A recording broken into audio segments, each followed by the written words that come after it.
데일리 브리핑. 네, 매주 목요일 데일리 브리핑에서는 퀀텀 F&A 최은하 대표 모시고 이야기를 들어봅니다. 오늘은 직접 저희 스튜디오에 나오셨습니다. 어서 오십시오. 안녕하십니까. 안녕하십니까. 네. 반응이 뜨겁습니다. 아싸, 최은하 대표님 나오셨나요? 그리고 또 중요한 질문도 하나 해주신 분도 아유, 계십니다. 네, 감사합니다. 네. 자, 오늘은 뭐 어제 발표됐던 뭐 PPI, CPI 이런 거 다 좀 접어두고 우선 이 실리콘밸리 은행이 왜 망했습니까?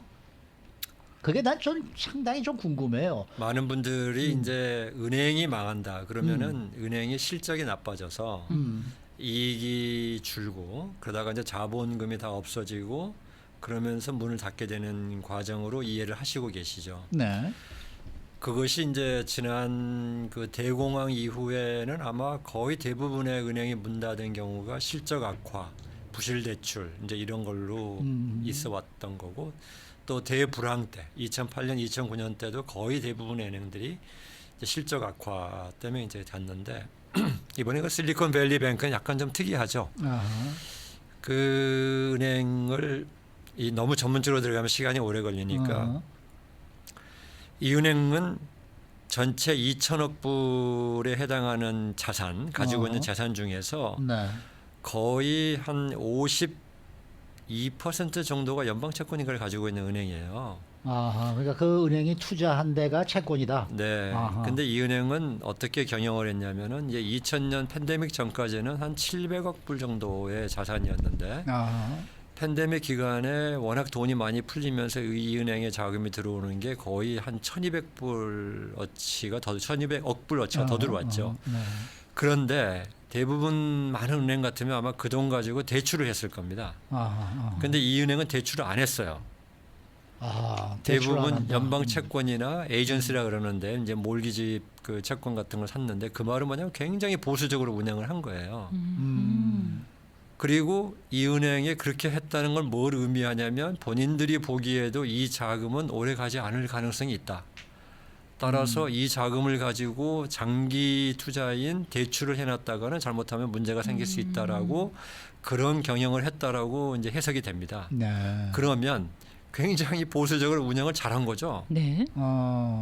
그런데 이게 그 불행한 사태가 이제 어디서 시작이 됐냐면은 그 연방 채권이나 이런 것들을 산 것이 대부분 1년에서 5년 정도의 만기를 가진 채권을 샀는데 아하. 잘 아시다시피 지난번에 금리를 올리기 전까지 이 채권들의 수익률이 1%대였었어요. 아. 네. 근데 1%대라는 것은 요즘처럼 지금 1년에서 2년, 3년, 5년까지가 거의 5%대까지 수익률이 올라갔거든요. 그러면 채권은 수익률이 올라가면 가격이 떨어집니다. 그냥 외우세요. 지금 여기서 설명할 시간이 없으니까 채권은 수익률이 올라가면 가격이 떨어지고 예. 수익률이 내려가면 가격이 올라간다고 이해를 하시면 됩니다. 예. 저도 머리를 보려고 네. 했는데 너무나 시간이 안 돼서 예, 이것은 안 나중에 되겠어요. 시간을 외게요, 내서 그냥. 설명을 네. 하겠습니다. 그래서 이것이 지금 중요한 얘기가 아니니까 진짜 더 중요한 얘기는 이 은행이 가지고 있던 2천억 불에 해당하는 것 중에 약 한 1,750억 불이 예금이었는데 아하. 이 예금주들이 대부분 어디냐면은 실리콘밸리에 있는 창업 투자사들이 많았어요. 그렇더라고요. 테크 기업들이. 네, 네, 네. 그런데 이 테크 창업 기업들이 지난 몇 개월간 점점 자금이 줄어든 거예요. 줄어든 이유는 뻔합니다. 지금 시장이 자꾸 긴축을 하고 그러니까 돈이 주니까 이 사람들의 투자도 줄어들고 이래가지고 자금이 빠지면서 예금이 많이 빠진 건데 예금을 갚아주려면 뭐가 있어야 되냐면 현금이 있어야 현금이 되는데 있어야죠. 현금이 이제 바닥이 나니까 가지고 있는 채권을 채권을 팔아서 좋겠죠. 네, 네, 네. 그걸 주는데 채권 가격이 어떻게 됐다고 그랬죠? 수익률이 1%대의 채권을 사놨는데 지금 수익률이 5%가 되니까 채권 가격이 거의 10% 이상이 떨어져 버린 거예요. 아하. 그 싸게 팔아야 됩니다. 수익률이 높을 때는. 그러니까 은행이 샀던 채권이 산 가격보다 싼 값에 팔아야 될 수밖에 없게 됐군요. 그렇게 됐죠. 네, 네, 네. 그래서 지난 수요일 날 지난주 수요일 날 이걸 팔려고 해서 팔았어요. 네. 약 한 200억 불 정도를 팔았는데 손실이 18억 불이 났습니다.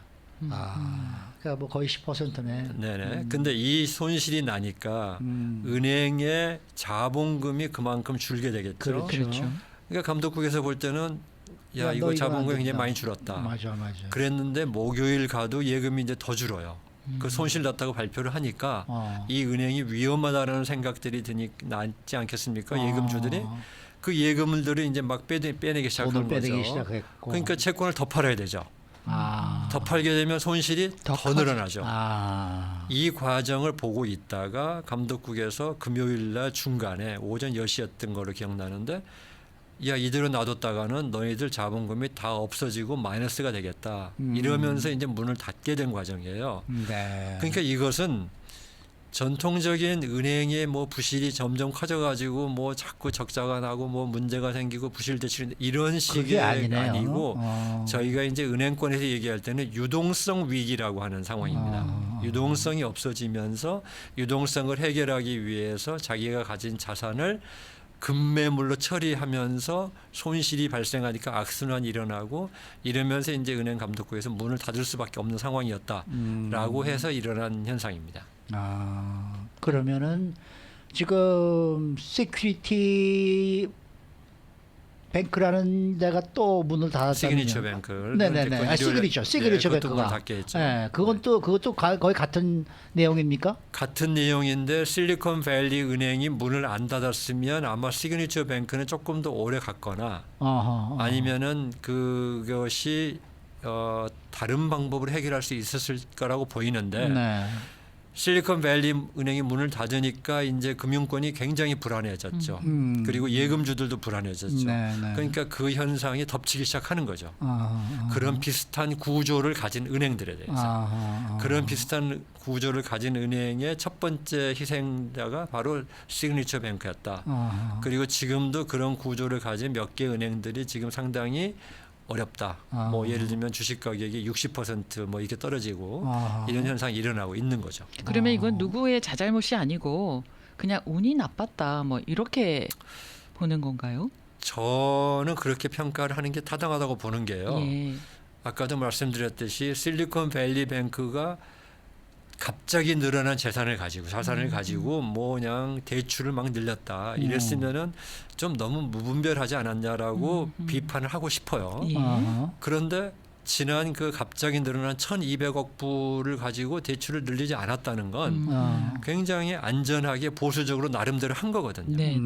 그런데 작년에 이자율이 4.5% 포인트가 오르리라고는 누구도 예상을 못했던 데서 나타난 현상인데 굳이 잘못이 있었다 그러면 어떻게 해석할 수 있냐면요. 이 금리가 오를 때 본인들이 그 채권들을 정리를 미리 하거나 단계적으로 이런 식으로 할 수 있었다는 것은 돌이켜보면 생각할 수 있는 얘기지만 그렇죠. 그 당시 때의 경영자로서는 우리가 참 안전하게 한 데가 어디 있어라고 아마 생각하고 있었을 것 같아요. 네. 근데 이것은 하여튼 평가가 이제 2, 3개월 후에 나와 봐야 알겠지만 같은 은행에 있었던 사람 입장에서는 저거보다 어떻게 더 안전하게 운영할 수 있었을까라는 생각이 드는 점에서는 예. 좀 시기적으로 시대적으로의 어떤 그 잘못된 상황에서 아니 근데 그 은행에 유탄을 받았다. 지금 오피서들도 어느 정도 감을 잡았으니까 뭐 미리 망하기 전에 자기 주식도 팔고 뭐 보너스도 챙기고 지금 그랬다는 얘기도 나오고 있지 않습니까? 그 부분도 비난이 나오는데요. 네. 저희가 이제 그 부분도 저희가 좀 그 판단을 유보해야 되는 게 첫째 보너스 부분은 그때까지 실적이 좋았어요. 네. 그렇기 때문에 거기에 대해서는 뭐라고 할 얘기는 없을 겁니다.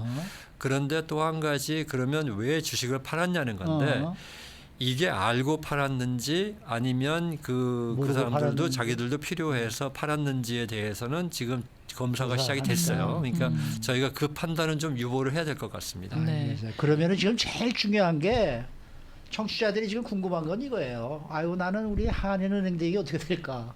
나도 여기다 돈을 넣었는데 나는 여기 뭐가 있는데 이 한국의 은행들은 어떻게 보세요? 네, 아주 중요한 질문이시고 현실적인 질문이시니까 지금부터는 들으시는 분들은 아주 바짝 정신을 차리시고 들어주시면 좋겠습니다. 알겠습니다.